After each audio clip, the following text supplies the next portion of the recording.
Salut jeune dragon, dans cette vidéo on passe à la partie 3 de Car Pursuit Run. Ce que je vais te montrer ce sera surtout le développement de la scène de boutique. Et tu verras, j'ai mis 3 jours pour bien développer cette scène. Oh oui, 3 bonnes jours. Mais juste avant, démarre l'intro de Rakan.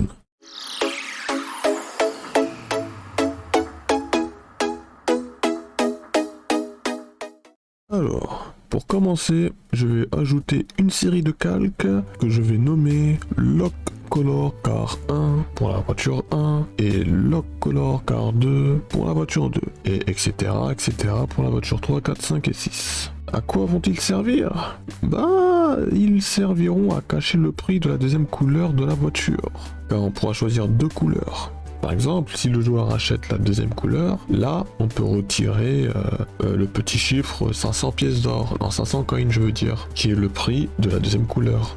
Bon, bah ça a été rapidos, donc je propose qu'on passe au chapitre suivant. Maintenant, il est temps de rentrer dans les détails.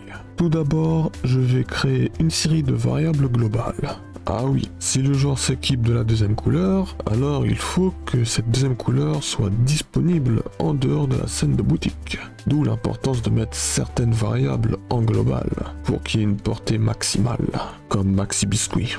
Non, je déconne. Bon, une fois que c'est fait, je crée quelques conditions qui disent que si le joueur a assez de coins et qu'il clique sur la deuxième couleur qu'il veut acheter, alors l'action voulue s'effectue. Oh yes. Bon, sauf qu'il y a quelques petits bugs, mais ça, je vais en parler un peu plus tard dans la vidéo. Ce qui fait qu'à ce moment précis, le calque prend tout son sens. Car c'est justement à ce moment-là que je dis au jeu de rendre invisible le calque concerné. Bon, je crois qu'on a fait le tour. Donc, passons au chapitre suivant.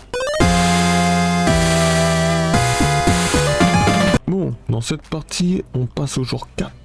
Et c'est d'ailleurs à ce moment-là que les choses se compliquent. Laisse-moi t'expliquer ça en 2-3 mouvements, mon jeune dragon. À ce moment-là du développement, je voulais que le joueur achète une couleur et que la couleur s'équipe directement. En gros, appliquer le changement de couleur. Je me souviens que j'ai mis beaucoup de temps à régler ce problème. Au point que j'ai mis un jour entier, 24 heures ma gueule, pour que le problème soit réglé de A à Z.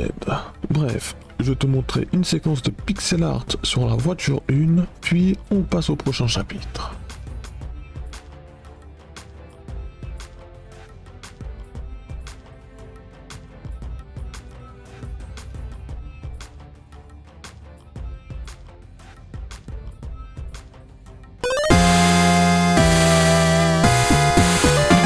Dans ce chapitre, je vais t'annoncer une bonne nouvelle. Et cette bonne nouvelle, c'est que j'ai réussi à régler ce petit problème que je t'ai dit précédemment. Et avec le recul, je me dis que c'était simple en fait, voire même logique. En fait, non, pas si logique que ça. Car en fait, pour faire simple, quand je cliquais sur la deuxième couleur pour m'équiper, je sais pas pourquoi, mais ça prenait en compte le premier bouton de la première couleur. Ce qui veut dire qu'il passait de la couleur 1 à la couleur 2, puis directement il repasse à la couleur 1. Ce qui fait qu'à l'œil nu, on voit pas le changement de couleur. Et ça, c'est problématique. Du coup, pour y remédier, j'ai ajouté une condition supplémentaire qui dit que si la souris ou le doigt est supérieur à la position X du bouton 2, de la couleur 2, alors on change la couleur vers la couleur 2 uniquement. Et devine quoi, après cette modification dans mon code, le jeu marche nickel. Du moins cette partie-là, il marche nickel. Et ça fait plaisir. Petit chapitre bonus avant de conclure, et ça rime presque. Là, je redessine la deuxième couleur de la voiture 1. Car je n'ai pas filmé cette partie, mais pendant que je modifiais quelques changements de couleur sur Piskel, l'IA développe, j'ai perdu toutes mes modifs. Je ne sais pas pourquoi, je ne sais pas comment, mais j'ai vraiment tout perdu. Et donc je suis obligé de tout recommencer. Donc, quand j'ai vu ça, d'un premier temps, j'étais choqué comme jamais, et bien dégoûté comme jaja. Puis, pour finir, je me suis fracassé le crâne, 2-3 coups contre le mur pour bien exprimer ma rage. Oh yes. Bon, après ça fait des bosses. Donc, après tout ça, je décide de redessiner tout de A à Z.